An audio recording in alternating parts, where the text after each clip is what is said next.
Fala Vet, sejam bem-vindos a um episódio mais do que especial do Fala Vet Podcast. Sou a Luísa, estou aqui ao lado da Maria e juntas somos hosts desse canal. Olá, pessoal!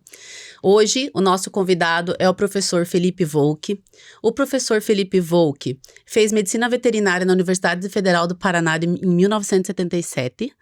É mestre em cirurgia veterinária, especializado em oftalmologia veterinária, fez doutorado e pós-doutorado na França, é professor titular aposentado da Federal do Paraná e é consultor do CRMV Paraná e do Ministério da Educação do Brasil. E possui vários prêmios nacionais. Seja bem-vindo, professor. Muito obrigado pelo convite, é uma alegria estar com vocês, Luísa e Maria. A alegria é nossa. Muito bem-vindo, que honra te receber. Professor, ficou até difícil para nós definirmos qual temas que a gente ia abordar mediante a grandiosidade da sua carreira. Mas eu quero começar sabendo assim, você se formou em 77, antes de eu nascer, já era especialista em oftalmologia. E o que te levou numa época onde as grandes profissões assim, de destaque, eu vou dizer, eram medicina, direito, engenharia, a cursar medicina veterinária? Eu tenho um amigo de infância que até hoje é amigo meu, e o pai dele era professor da Universidade Federal do Paraná, professor de anatomia, um grande médico veterinário, o professor Pedro Pimpão de Azevedo.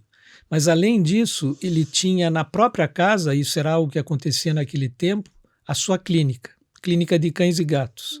E foi na infância, vendo o Dr. Pedro Pimpão de Azevedo atuar e trabalhar, que eu descobri a medicina veterinária e, a partir daí, já criança, decidi cursar medicina veterinária. Olha só, que Nossa. legal. Não imaginava. E era um dos pioneiros, né? Com cães e gatos, eu imagino, porque quando a gente pensa... Naquela época havia a clínica São Bernardo, já do Dr. Luimar Kavinsky, havia uma clínica, enfim, a clínica do Dr. Lobo, na rua Carneiro Lobo, que era do Dr. Glaser, Renato Glaser, Luimar Kavinsky, enfim, muito poucas clínicas em Curitiba, e Dr. Pedro Pimpão de Azevedo, que tinha uma clínica na própria casa.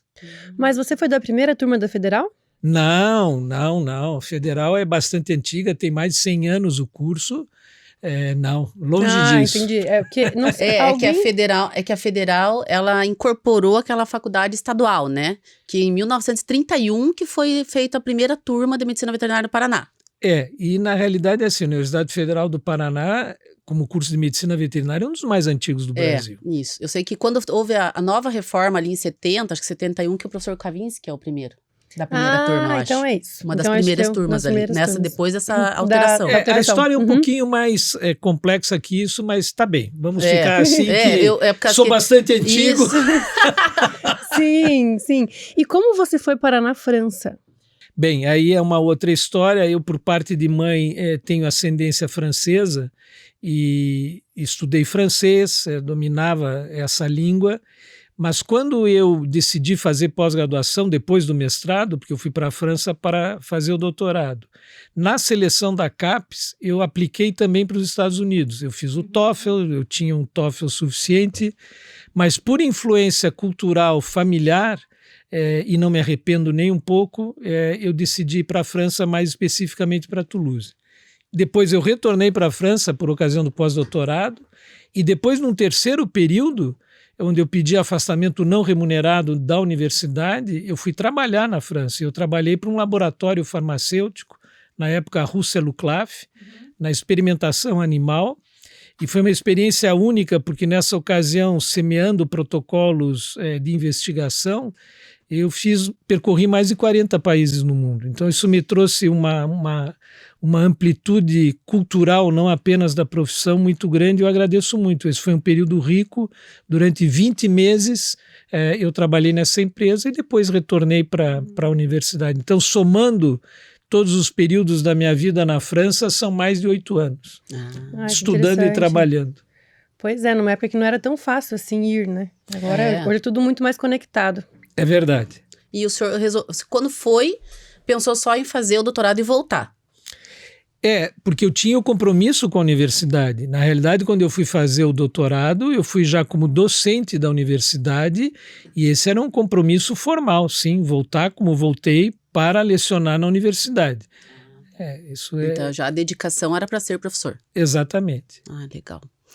Eu queria também falar sobre um outro assunto que hoje em dia a gente vê muito, não sei se vou falar corretamente, porque a gente não viveu muito, eu não vivi naquela época, mas assim, hoje em dia a gente tem muito curso de como o médico veterinário tem que se portar, da postura, como se vestir, e eu, sabendo pela boca dos outros, o senhor sempre teve essa postura. Teve uma postura impecável, uma linguagem culta, técnica de um profissional de saúde que se diferenciou e se destacou de vários outros médicos veterinários da época. Por você ser diferente em relação a essas questões, você acha que isso foi um motivo de destaque ou o senhor foi muito julgado? Na realidade, nós não podemos ser diferente daquilo que recebemos desde o berço. Então, a minha influência em casa foi de 2 professores universitários. Meu pai e minha mãe eram professores universitários e da área humana. E o que você descreve sobre o meu comportamento nada mais é de algo que hoje é muito valorizado, porque realmente foi deixado em segundo plano, que são, porque também se gosta muito de usar o inglês, as chamadas soft skills, né? As habilidades humanísticas. E eu sempre me interessei por outras coisas que não apenas medicina veterinária. E aqui eu estou me referindo a uma cultura geral. Sempre me interessei por línguas. Agora, a questão da postura pessoal, ela está muito mais ligada a valores fundamentais. Um professor que foi reitor da USP, Jacques Markovitch, ele diz assim: ser jovem com vocês é uma grande responsabilidade, porque é nesse período da vida que ou bem você adquire ou perde para sempre valores fundamentais, valores de ética, de moral, de postura e de cultura geral. E hoje, na realidade, e redes sociais se prestam muito a isso, vive-se um momento muito narcisista, onde as pessoas parecem algo que não são. Mas voltando mais especificamente à sua pergunta, qualquer pessoa que decide empreender algo, em primeiro lugar, tem que ser empreendedor de si mesmo. O primeiro grande empreendimento é você empreender a si mesmo. E isso não pode ser algo artificial, isso não pode ser um verniz, isso não pode ser uma casquinha, isso é uma construção, como tudo na vida, como todo processo educacional. Então, quando você transparece algo que de fato é real, que não é fantasioso, que não é teatral, você tem maior possibilidade de encantar as pessoas. Talvez tenha sido isso. Então, acabou sendo uma facilidade no seu caso. É verdade. E inspirador, né? Isso. Porque a gente ouve muito, todo mundo Sim. que fala do seu nome fala. Muitos a elogios. postura, né? Sim. E sempre E imprimindo por isso que essa... eu quis fazer essa pergunta, porque Sim. hoje a gente vê o quão importante, você veja a evolução de lá pra cá, mas ainda tem pessoas que, sei lá, vão trabalhar de chinelo, que é proibido até, e outras coisas desse jeito. Por isso que a internet, hoje a mídia social, pegou isso, né? Sim, Porque mas percebeu. eu queria retornar a algo, e até entendi a pergunta e não a respondi, sobre ser julgado. Fui, porque de fato, imaginem, em 1977, o estigma do médico veterinário trabalhar com bota, trabalhar muitas vezes que se o avental estava sujo é porque é sinal que ele trabalha, né? Os antigos cirurgiões que não conheciam na medicina os princípios de asepsia, eles trabalhavam sempre com o mesmo colete, com a mesma jaqueta, e quanto mais sangue naquele colete e mais sujo estava, mais denotava a sua experiência como cirurgião. Mas enfim, claro, estigmas e julgamentos, claro, todos nós sofremos isso e hoje acho que muito mais, né? Mas acho também que quanto mais você se sente bem com você mesmo, você interpreta esses julgamentos aqueles que realmente valem a pena. E você faz uma autocrítica e decide se você se deixa sensibilizar por uma crítica ou não. Ou seja, quando ela é construtiva ou não. O que você falou é interessante. Era seu, né? Não era uma coisa que você Não. fingia ser para Não. agradar ou para Não. chamar o cliente. Não. Era teu. É. Então isso se torna muito mais fácil, né? É exatamente a mensagem que eu quis passar. Não adianta você teatralmente parecer algo que você não é, porque isso rapidamente é desmontado ao olhar do outro. Sim. Mascarado. Sim, com certeza. E me chama a atenção esse assunto para uma outra questão, na parte da docência, agora voltando um pouquinho não, né? Indo. Professor, antigamente, até na minha época, que é mais recente, mas existia um respeito, até mesmo uma veneração da parte do aluno com o professor. Então, assim, assistir uma aula, acompanhar um estágio, uma cirurgia, assim, era motivo de gratidão e orgulho, né? E hoje em dia, conversando com professores, a gente vê o quanto tá difícil prender a atenção do aluno, estimulá-lo a fazer o estágio, como se tivesse meio que convencer o aluno a estar ali. Você que acompanhou essa evolução, onde você acha que essa essência se perdeu? Na realidade, nós vamos ter que voltar de novo para valores, princípios éticos, morais. Eu acho que não dá para falar exclusivamente da medicina veterinária, nós temos que falar da sociedade como um todo. Então, eu penso que, se por um lado, e é verdade, a universidade precisa ser repensada, porque nesse mundo digital, e aqui acho que é o momento de eu dizer a vocês que eu quero parabenizá-las por essa iniciativa do Falavet, porque vocês desta forma estão trazendo pessoas que aqui contam histórias de vida, e as pessoas que ouvirem essas histórias terão um material rico, vamos dizer assim, para se inspirarem, se elas desejarem, nessas trajetórias, nessas caminhadas. Então aqui é um exemplo de como o mundo digital pode ser útil para transformar pessoas. Porque a educação ela tem sentido quando ela é transformadora, quando ela coloca um jovem aprendiz num outro patamar para exercer a sua futura profissão, e não apenas isso, como cidadão, como ser humano. Nas diretrizes curriculares da nossa profissão, logo no começo está dito lá, formar um indivíduo crítico e reflexivo. Isso não é pouca coisa. E hoje as pessoas, dada essa rapidez do mundo digital, da velocidade das coisas, não se dão a si mesmas o tempo de refletir e de pensar, que fundamentalmente é o que possibilita escolhas acertadas para a sua vida. Então as pessoas muitas vezes agem de uma forma quase robotizada, copiando comportamentos, sem pensar, sem refletir. No que diz respeito, então, à relação com o seu aprendizado, com os docentes, com o mundo acadêmico, passa por aí também, porque não está sensibilizada para a importância daquilo para o seu futuro. Entendi. Então não é uma coisa exclusiva dessa relação professor-aluno, e sim do mundo, na sua opinião. Eu acho. E é verdade, né? Acho que nós também, a gente vai se incluir nisso, né?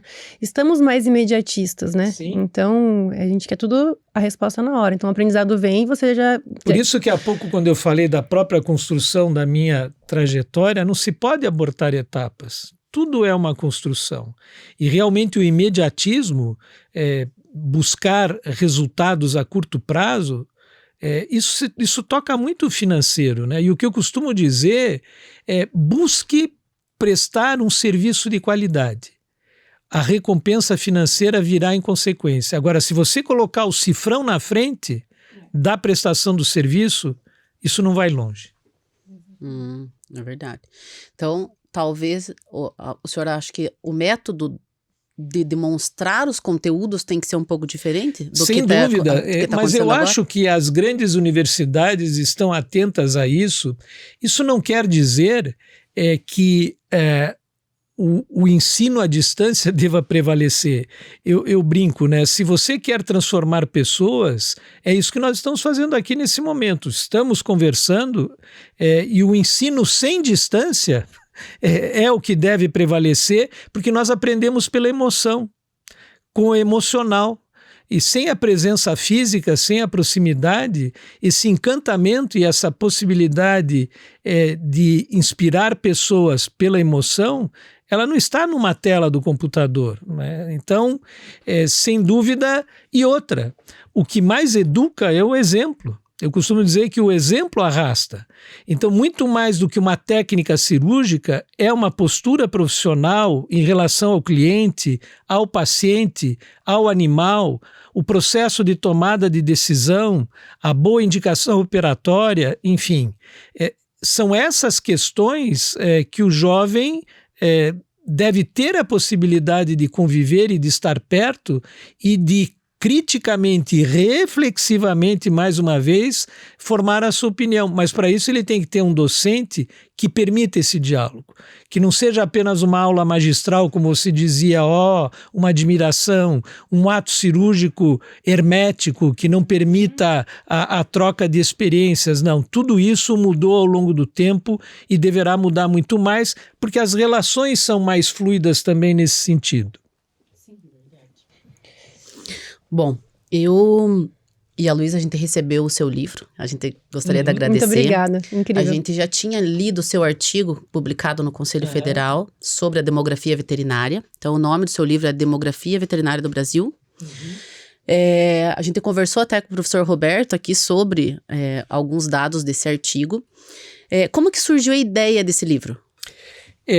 Na realidade, como eu sou consultor educacional do Conselho Federal, da CONAS, Comissão Nacional da Avaliação do Ensino Superior, é global a preocupação com a multiplicação de cursos, e não apenas na área da medicina veterinária, mas como eu viajo também, conheço particularmente a realidade europeia, a realidade aqui da América Latina, porque eu sou avaliador de um sistema de acreditação na América Latina e também na Europa.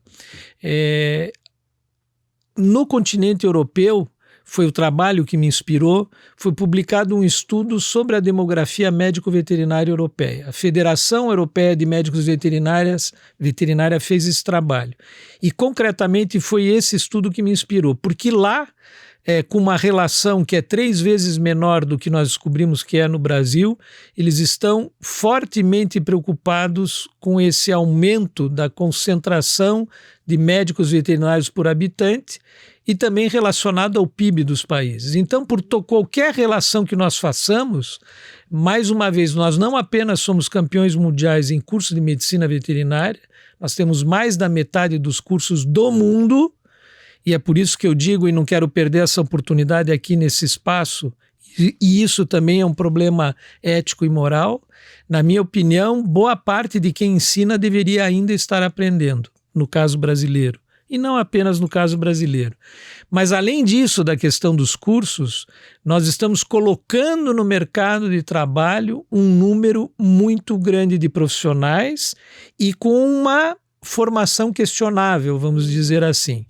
E tudo isso contribui para algo central, que eu considero central, que é a baixa autoestima do médico veterinário. Então, eu considero que na origem de muitos dos problemas que nós vivenciamos na nossa profissão está a baixa autoestima. E as causas são múltiplas, desde a percepção, ao entrar no mercado de trabalho, de que a sua formação é deficiente, e é bem por isso que os cursos de pós-graduação e de formação continuada cresceram tanto, e a boa notícia que o livro revela é que o médico veterinário brasileiro tem muito claro e muito consciente a necessidade da educação continuada. Sim. Essa é uma ótima notícia, porque, a despeito, por vezes, de uma formação deficiente por ocasião da graduação, ele busca uma formação de pós-graduação, na maioria das vezes, com qualidade, se encaminhando para uma área mais específica da profissão, uma especialidade, e assim ele tem caminhado. Mas ainda assim o estudo mostra que a remuneração do médico veterinário comparada, nós não fizemos essa comparação no livro, porque nós não quisemos estigmatizar essa questão, mas o que eu quero dizer é que, a partir do livro, e é uma das conclusões do trabalho, que aliás não é só meu, são os coautores, os colegas Camila Marinelli, Mondadori, Marcelo Pacheco e outros analistas de dados não médicos veterinários, é que é necessário que nós tenhamos em tempo real e continuadamente um conjunto de informações interpretadas para serem divulgadas à classe, tal como vocês fazem com esse programa, para que sejam tomadas decisões estratégicas, pessoais e institucionais. É por isso, então, que nós criamos o Observatório Nacional da Medicina Veterinária, que tem por objetivo exatamente isso: colher informações, analisá-las, informações de outros, produzir também dados, como nós produzimos com a demografia, para municiar os colegas de informação de qualidade o tempo todo para as suas decisões pessoais e também institucionais. E aonde a gente tem acesso a essas informações? O observatório está sendo criado. Ele ainda não é uma realidade. Legal, a gente vai ficar de olho, né? Com certeza. O observatório ainda não é uma realidade, mas nós estamos trabalhando nele, inclusive com uma grande parceira, que é a Associação Nacional de Médicos Veterinários, a ANMV. Ah, legal. A gente viu também que nesses últimos 5 anos, mais de 55 mil médicos veterinários se formaram. Mesmo com esse número exorbitante, o que o senhor acha que leva essas pessoas a quererem fazer medicina veterinária? Bom, esse é um aspecto interessante, porque, primeiro, a medicina veterinária é uma profissão feminina. Então, veja, eu me formei em 77, uma turma de 42 alunos, havia 4 mulheres, né? 10%. E hoje vocês viram no estudo que nacionalmente é quase 58% de mulheres, ou seja, uma profissão feminina. Na França, houve estudos sobre o que isso reflete na profissão e existem aspectos muito positivos. Por exemplo, foi feita uma pesquisa na França entre clientes, tutores de cães e gatos, se eles preferiam ser atendidos por um homem ou uma mulher. E majoritariamente a resposta foi por uma mulher. Perguntaram por quê? Porque as mulheres ouvem mais, e é verdade, ouvem mais e têm uma atitude mais empática, uma sensibilidade em relação ao cliente e ao paciente.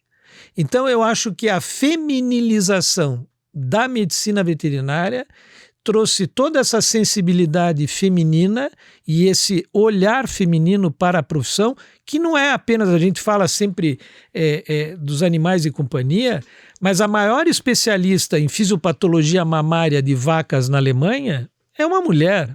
Então não existe área que a mulher não possa estar, na medicina equina, na medicina dos animais de produção, enfim.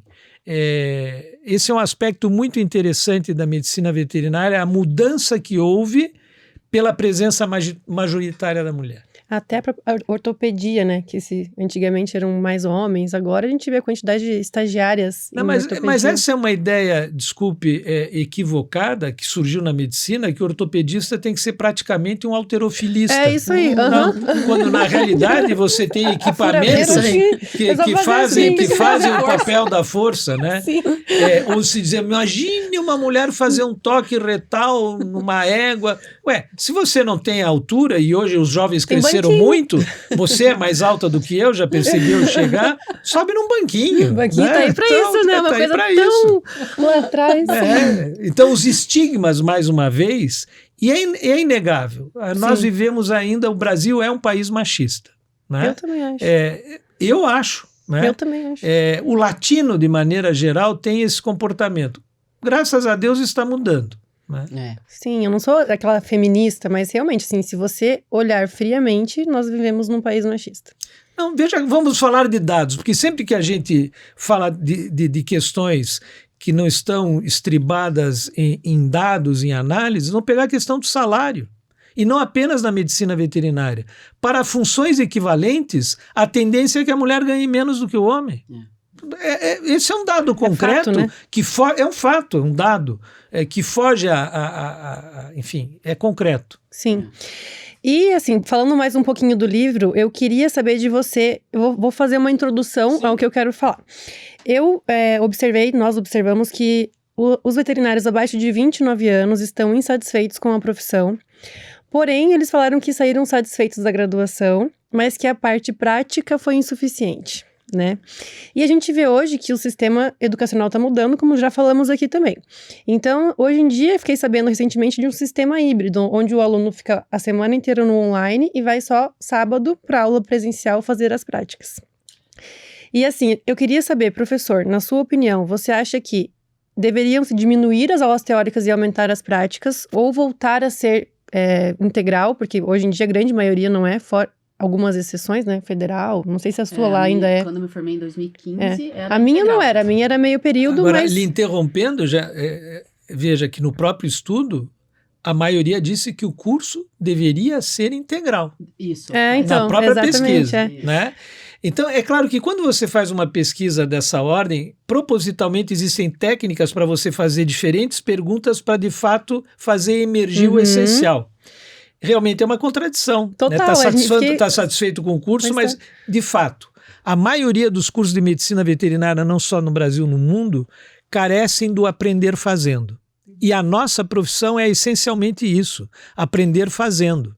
Então essa clivagem entre aula teórica e aula prática, ela também tende a desaparecer porque você pode, com muito mais propriedade, fazer uma aula teórico-prática. Enquanto você está fazendo, você está conversando. Agora, você restringir a presença e a convivência entre pares, entre colegas e com docentes a um final de semana, é na contramão do que eu disse há pouco, o ensino precisa ser sem distância. Ele ensina pela emoção, pelo convívio com os docentes, com os colegas, com o ambiente universitário, com o ambiente culto de ensino que deveria ser da academia, com estágios, enfim, com multiplicação de cenários e espaços de aula prática. Mas aí você veja, custa caro um hospital veterinário, custa caro uma fazenda, nossa profissão não é social, não se beneficia do serviço social de saúde como a medicina. Então, tudo tem de ser financiado pelo prestador do serviço educacional. Um curso de medicina veterinária é um curso caro. Eu tive o privilégio de, durante 12 anos, ensinar numa universidade federal e numa privada. Eu fui diretor do curso de medicina veterinária da PUC e fui professor da Universidade Federal. Então eu convivia com alunos de escola pública, alunos de escola privada e pude fazer esse cotejo durante esse período. E aprendi e vi, como diretor de curso de escola privada, que um curso de medicina veterinária privado é caro. O público também, só que a gente não tem acesso a esses cursos que o governo federal financia. É verdade. Nossa, é muito interessante. Então, a gente não... E é permitido esse sistema de aula online? Na realidade, ainda ontem foi uma notícia, está aprovado, pelo menos numa das comissões da Câmara Federal, a vedação, a proibição ao ensino à distância em profissões da área de saúde, que inclui a medicina veterinária. O Conselho Federal de Medicina Veterinária se mobilizou nesse sentido, ou seja, eu sou essencialmente um otimista. Eu acho que as situações difíceis, por vezes até o caos, é a teoria do caos. As bolinhas acabam se ajeitando e, de alguma forma, o homem, que é muito criativo, acaba encontrando as soluções, mesmo que num dado momento ele não saiba como. E eu, nesse momento, não sei dizer a vocês, porque não pode ser por algo ditatorial, algo de cima para baixo, de uma hora para outra. Isso é uma questão cultural. Tantos prestadores de serviço da educação, como nós mesmos, médicos veterinários, temos que entender a importância e o valor da educação médica veterinária, que, aliás, dito pela OIE, é um bem público. Então, isso não pode ser desconstruído e nossos valores não podem esboroar, nossos valores intrínsecos da profissão, nós temos que zelar por eles para mantê-los. E isso passa por uma educação de qualidade que resulta numa convivência ética entre profissionais. É muito preocupante, né? Com certeza. Porque eu imagino como que você vai fazer um curso inteiro só online. Não é inteiro online, né? Mas assim, não, mesmo mas que uma vez por semana. Existe um que... Existem vários, não sum. Já vai formar a primeira turma de um curso totalmente 100% EAD. Ela está com toda a razão. Disso. Isso é assustador. E isto é uma realidade apenas brasileira. Não tem nenhum país do mundo que leve a sério a educação que permita um curso EAD em medicina veterinária. Veja, uma das razões pela qual o Brasil não entra na OCDE é essa. As exigências em relação à educação não são cumpridas por nós, não apenas na medicina veterinária, mas de maneira geral. Houve uma mercantilização do ensino absurda. Não, é um absurdo. E daí a gente vê todos esses profissionais, como o professor falou, desestimulados, né? Sim. Eu até vi no seu perfil lá que o senhor fez um hashtag, você não está sozinho. Vi que o senhor participa também daquele Isso foi um movimento muito interessante que a psicóloga Bianca Greselli, que está trabalhando muito com essas A gente está tentando trazê-la aqui, mas está difícil a agenda. Ela é maravilhosa. Mas contem comigo, vou dizer para ela, olha, Bianca, você tem que ir lá conversar com a Maria e com a Luísa. Não, ela quer, mas a agenda não está batendo. O trabalho, então, ela que me pediu para eu fazer aquela manifestação, porque esse é um outro aspecto, né, da saúde mental de médicos veterinários. E não apenas de médicos veterinários. Vejam que estava assistindo ainda hoje pela manhã na CNN, teve uma médica que foi socada por um cliente num atendimento de emergência no Hospital do Rio de Janeiro. Ou seja, professores, médicos têm sofrido violências da sociedade. Quer dizer, nós estamos vivendo uma sociedade brasileira muito violenta. Agora, a questão com o médico veterinário como prestador de serviço para animais de companhia traz consigo um outro problema, que é a relação com o dinheiro no momento do atendimento. Porque no caso da medicina, isso passa longe. É o plano de saúde, é o sistema público de saúde. Nós não. O cartão de crédito ou o dinheiro está lá no balcão. Então, esse momento e essa relação agudiza o problema da relação e das violências que, por vezes, médicos veterinários sofrem, particularmente na área de animais de companhia, que é o que predomina na nossa profissão no Brasil e no mundo. E como que o senhor vê? Eu estava conversando esses dias lá no hospital onde eu trabalho, muitos médicos veterinários desestimulados, por um lado. Por outro, a enorme oferta de cursos de medicina veterinária. Como que o senhor vê isso para o futuro? Qual é o futuro da medicina veterinária? Na realidade, vai haver uma filtragem desses cursos de medicina veterinária pelo próprio mercado, o que é cruel, né? Porque a pessoa investe 5 anos da sua vida. Agora, eu sempre penso o seguinte, mais uma vez sendo otimista, não importa o curso superior ou qualquer trajeto educacional que você faça, isso torna uma pessoa melhor, a exercer melhor qualquer outra coisa que você venha decidir fazer na vida. Mas é triste ver médicos veterinários dirigindo Uber, né? E isso já aconteceu comigo. Então, mais uma vez, essa demografia, essa concentração de médicos veterinários, essa competição absurda por um espaço, também leva a algumas reflexões. Foi feito um estudo americano, porque, voltando a falar do meu tempo quando me formei, né? Old school, falando mais uma vez em inglês, havia clínicas e com muito sucesso com 1 médico ou 2 médicos veterinários, né? E trabalhando dessa forma. Hoje, com as especializações e os atendimentos de emergência, isso é possível desde que uma clínica com essas características se associe a um grande hospital que atende emergência e que tem especialistas. Mas é possível. É possível a clínica domiciliar, ou seja, existem formatos de negócio do exercício da medicina veterinária que podem ser buscados, mais uma vez, buscando uma prestação de serviço de qualidade dentro daqueles limites, e não querendo abortar etapas e querer e desejar um sucesso financeiro da noite por dia. Mais uma vez, o imediatismo não é a melhor receita. Não. Exatamente. E você já se sentiu sobrecarregado por ser médico veterinário e chegou a cogitar desistir da profissão? Não. Nunca? Não. Não. Na realidade, isso passa por uma saúde global. Eu brinco, né? Eu faço pilates antes de pilates ser moda, né? E por isso eu posso pegar meus netos no colo, né? Olha que legal. Por exemplo, eu também fiz muita medicina equina. Todos me veem como oftalmologista, mas eu sou professor de universidade de clínica e cirurgia geral.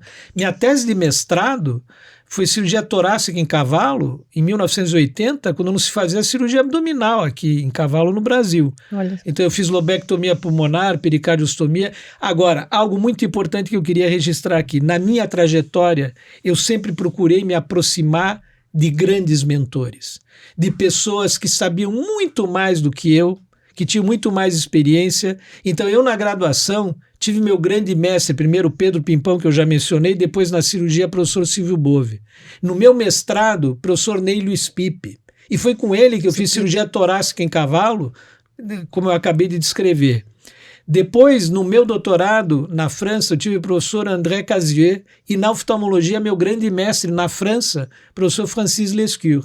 Então, eu sempre tive mentores e pessoas que me guiaram nos primeiros passos, que me inspiraram e me inspiram até hoje. Então, se eu posso dizer algo a um jovem, é isso, que ele tenha a humildade suficiente para se aproximar de alguém que possa inspirá-lo e guiá-lo nos seus primeiros passos. Se ele tiver essa felicidade de ter essa pessoa, isso é algo que faz diferença na trajetória profissional de qualquer médico veterinário ou de qualquer profissional. Pessoa, qualquer profissão, é verdade. Que incrível, que ótimo Eu conselho. estava assistindo esses tempos um podcast do qual o rapaz abriu o podcast falando isso. Que se você está num grupo de pessoas onde você é o que detém a maior informação, você está no grupo errado. Procure sempre o que você tem a aprender. Claro que você pode ajudar os demais, mas você sempre tem que ser o mais humilde e procurar uma informação. O maior erro que um jovem pode cometer, qualquer pessoa, é se imaginar dono da verdade. O que eu costumo dizer aos meus alunos é o seguinte, e não quero aqui filosofar, mas vocês sabem quem disse que não existe verdade absoluta e não existe mesmo, e no nosso caso, a gente usa em relação ao nosso paciente a verdade disponível, porque ano que vem ela pode ser outra. O entendimento muda, e isso a ciência hoje nos permite, de forma muito rica, rever conceitos com uma rapidez que é assustadora às vezes. Daí a importância da educação continuada, da leitura, de participar de congressos, de se expor ao contato com outros profissionais, de discutir. E é claro, sempre com essa postura humilde que às vezes falta muito, né? Ao jovem. Para mim sempre falta muito. Na minha cabeça sempre falta muito. Mas se você pensa assim, já não está faltando. Porque quem Amém. tem essa consciência é que já não está faltando. Sim. E o que mais te motiva, professor? Mais te motivou ao longo desses anos na medicina veterinária? A convivência com o jovem. Porque ensinar é aprender duas vezes. Olha. Isso foi o que me trouxe até aqui e que ainda hoje me faz ter o desejo de trocar a experiência e uso de fato a palavra trocar. Eu não me imagino um caminho num único sentido, sempre é um corredor em dois sentidos. E repito, ensinar é aprender duas vezes. Maravilhoso. E eu sempre pensei nessa pergunta desde o momento que eu pensei no seu nome. E assim, eu quero saber de você. Você consegue definir algum padrão na essência de um médico veterinário de sucesso? Na realidade, eu não diria de um médico veterinário de sucesso. Vamos começar primeiro de uma pessoa, que eu não vou dizer de sucesso, mas de uma pessoa que acumula mais momentos de alegria e de felicidade do que de sabores. O francês tem uma expressão ótima, quer dizer estar bem na sua pele, você se sentir bem na sua pele. Isso comporta muitas coisas. É você ter a certeza de que você procura a todo momento fazer o melhor que você pode fazer em relação, em primeiro lugar, a você mesmo e ao outro.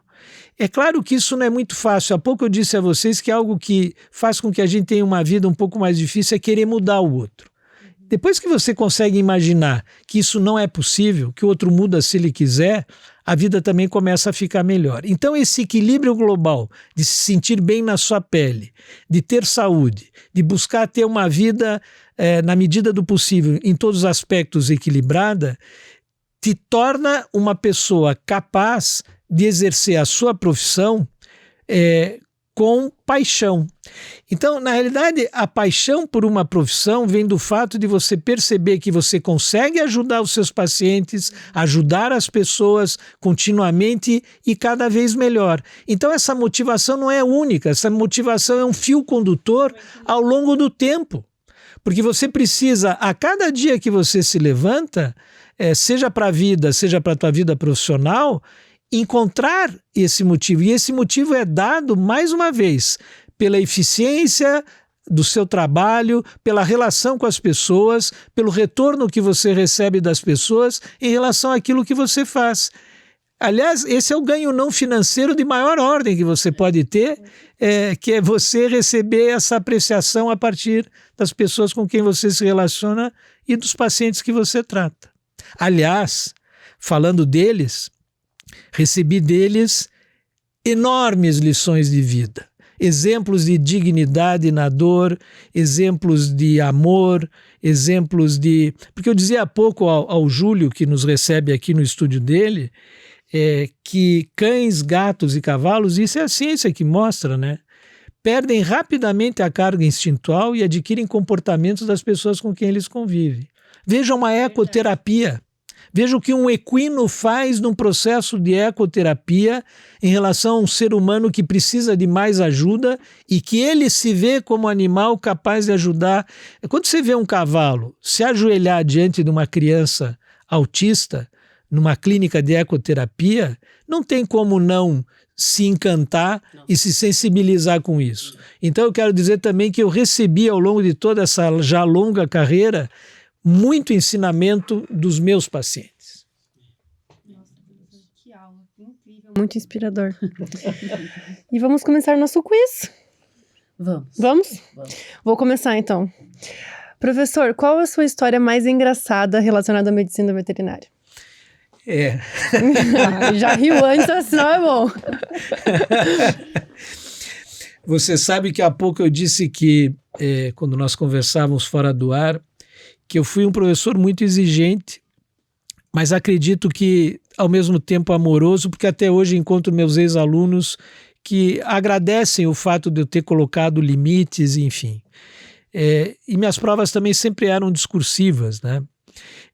Então, quando era próximo às provas, as pessoas ficavam um pouco mais estressadas, né? E eu sempre tive minha sala, meu gabinete aberto a todo mundo, e muitas vezes as pessoas iam lá conversar comigo. E uma ocasião, uma delas, né, uma aluna entrou e disse: professor, com licença, podíamos conversar? Eu disse: claro. Ela disse: ai, professor, eu preciso lhe dizer uma coisa, mas, puxa vida, não sei. Ai, eu estou num diadema. Eu disse: o quê? É um diadema, não sei se eu falo ou não falo. Diadema! Então, assim... Diadema, tadinha. Mas ela então, quis falar bonito. eu tô aqui contando como uma história engraçada, mas nessa hora, e aqui acho que vai uma mensagem a quem ensina, né? Jamais ridicularizar. E outra, a repreensão a gente faz no particular, o elogio em público. Então isso é uma coisa que eu trouxe também sempre comigo. E é claro que naquele momento eu disse filha, e quando eu sempre chamei a muitos dos meus alunos dessa forma de filho e de filha, porque era assim que eu realmente os via. Então eu dizia: filha, acho que não é diadema, acho que é dilema. Bonitinha. Querendo contar uma outra. No hospital da Universidade Federal do Paraná, um hospital público e que fazia atendimento social. Não sei se ainda hoje faz.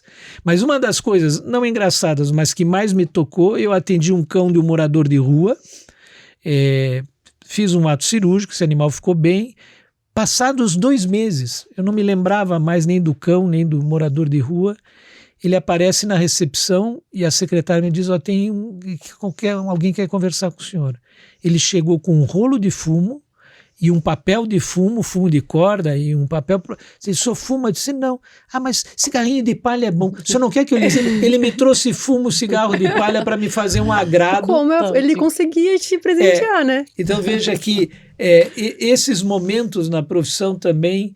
É o que eu digo, isso não tem preço. Não tem preço, que não importa o que ele deu. Como a propaganda aquela, não tem preço. Mas sabe que isso me lembrou uma história que na minha graduação um dos meus mestres foi o Vila Nova.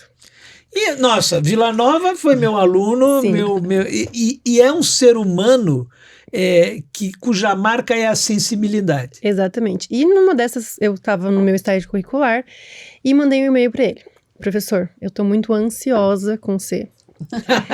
Porque eu não tô achando o meu caso clínico do TCC, não sei o que dele, muito, né, educado, cortês, como sempre. Ele respondeu assim: Lu, não fique ansiosa com S maiúsculo, porque a ansiedade, só gera mais ansiedade. Dele deu lá, né, mas enfim, me ensinou de uma forma e nunca mais esqueci. Maravilhoso. E o reconhecimento é muito importante para qualquer um na vida, né? É o que o senhor está falando. Então, eu também vejo que Claro que todo mundo trabalha porque precisa, Claro. como diz a Nora, se blindar financeiramente e para poder sobreviver e ter uma vida que você deseja. Aliás, filha, você sabe que um dos grandes problemas da relação nossa com os tutores é que existem pessoas que acham que a gente, como? Você vai cobrar para atender meu animal? Tanto é que entre psicólogos existe uma síndrome chamada síndrome de São Francisco de Assis. Quer dizer, Olha, imaginar que a gente atende por beneficência, por amor, é um problema. apenas Sim, mas por você amor. não é veterinária? Então. Você não é Não veterinária. tem amor aos animais? É isso aí. Eu peguei da rua. Isso gera um estresse enorme. Né? Gera, com certeza. Mas, voltando, eu sempre falo que todo mundo gosta, né, do reconhecimento. E como é bom você ter o reconhecimento mesmo na hora da perda. Sim, Que isso é muito importante. Eu vejo assim, eu recebo muitos presentes. sim. Que dou valor a todos, porque a pessoa vai viajar lá para onde for, ela lembra de mim, traz uma lembrancinha.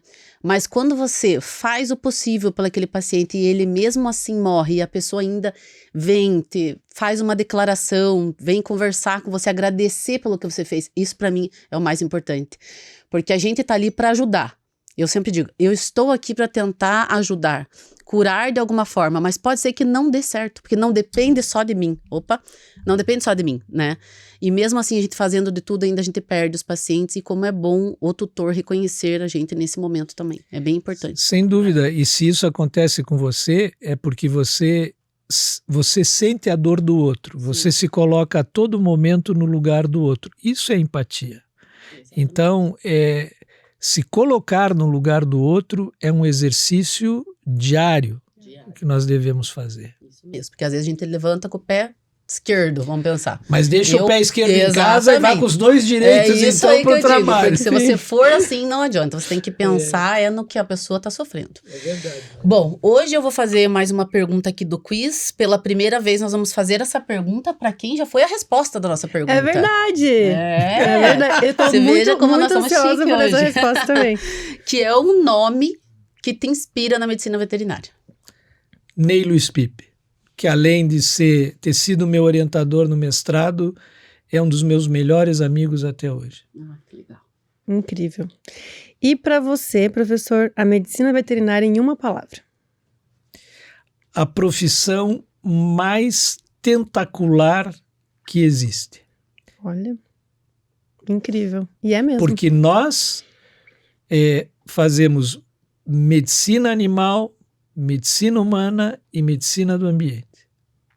É verdade. E assim, a gente nota, mas muitos ao redor não notam isso, até pessoas próximas, né? Mas há pouco eu também comentava, essa é uma tarefa que vocês estão contribuindo para mudar, que é comunicar com a sociedade. Porque esse programa de vocês, aliás, caberá uma estatística em breve, ele tenderá a ser mais visto pela comunidade em geral do que até por médicos veterinários. E isso é informar sobre a profissão. Isso é mostrar do que nós somos capazes, o que nós fazemos. Nossa profissão comunica pouco e comunica mal. Concordo. Verdade. Mas tem uma questão aí também de muita preocupação em relação ao que você pode publicar e o que você não pode. Bom, aí nós entramos num outro território, que é o ético. Sim. E existem resoluções, aliás, médicos veterinários deveriam conhecer a legislação que rege o nosso exercício profissional. Então, em relação a redes sociais, a forma como você pode publicizar o seu trabalho, isso está regulamentado. Basta seguir a regulamentação. Vale dizer, não diria a maioria, mas uma boa parte dos nossos colegas não dá atenção a isso. Não mesmo, né? Aquelas fotos de antes e depois, o preço, promoção, coisas que... Bom, você sabe que esse tipo de comportamento de promoção está ligado a essa questão da baixa autoestima, né? Que eu mencionava anteriormente. Até meme, às vezes, no Instagram, as placas de promoções de médico veterinário, né? Ai, sim. É triste. É triste, é muito triste. Eu não, assim, a gente acha engraçado, mas no fundo Não, é triste. claro né? que sim. Mas vai mudar, vocês estão ajudando a mudar esse programa. Sim, a gente estou falando tantas vezes e vim aqui com muita alegria por isso. Que conversa boa, contar histórias, falar da medicina veterinária, ouvir outras pessoas falar da nossa profissão, As pessoas vão ouvir, vão se inspirar. E só existem mudanças de etapas culturais lentamente. Não existem mudanças da noite para o dia, né? Mas, de novo, eu sou um otimista. Eu acho que o homem sempre acaba por encontrar uma solução melhor. Professor, que história linda. Eu tenho certeza que a gente vai inspirar muitos colegas com esse episódio de hoje. Que alegria te receber aqui. Você nos provou que, apesar da evolução dos tempos e da profissão, é possível se adaptar e ser feliz sendo médico veterinário. Muito obrigada, parabéns. Obrigado a você, Luísa. Um privilégio, uma alegria ter tido esse momento aqui hoje com você e com a Maria. Que bom, professor, a gente fica bem feliz. Eu tô emocionada. Também porque foi muito verdade, gostoso. É uma história de vida maravilhosa. Nossa, e como o senhor falou, nosso objetivo aqui é que as pessoas aprendam com a história dos outros, vendo os erros, os desafios, as conquistas, né? E dessa nossa conversa, eles tirarem algum proveito para que eles possam usar na vida deles da melhor forma possível. Então, se todos entenderem isso, a gente já está bem feliz, né? E que Sim. todos reconheçam a grande generosidade de vocês. Parabéns às duas. Obrigada, imagina. professor. Chegando ao final, então, quero agradecer nossas parceiras Glick Boutique e Gráfica Ativa. Sempre tem, toda semana, um sorteio, uma promoção, algum desconto no nosso Instagram, então fiquem ligados. E a nossa patrocinadora Fórmula Animal, sempre dando doses certas de amor e carinho, e também em forma de presente para o nosso convidado. Tá aqui, professor. Muitíssimo Uma obrigado. bag recheada Que de maravilha. coisas legais, depois Viva. você vê. Muito Obrigada, obrigado. Fórmula Animal. Obrigada, Muito obrigado. professor. Estou bem feliz que o senhor veio aqui mesmo. Vou falar de Viva. novo. Eu também. Bom, pessoal, então a gente está chegando ao final desse episódio. Gostaria que se desse mais tempo para a gente conversar aqui hoje. É tão bom poder conversar com pessoas boas como o professor Felipe Volk. Ele inspira muitas pessoas. E como a Lu falou, ele pôde mostrar nós podemos mostrar com uma história real da vida dele que é possível ter uma longevidade feliz na medicina veterinária. Eu quero agradecer a todos que seguem o nosso canal e dizer para vocês que tenham uma ótima semana e nos vemos aqui na próxima quinta-feira. 12:00, não esqueçam, vem pro Fala Vet.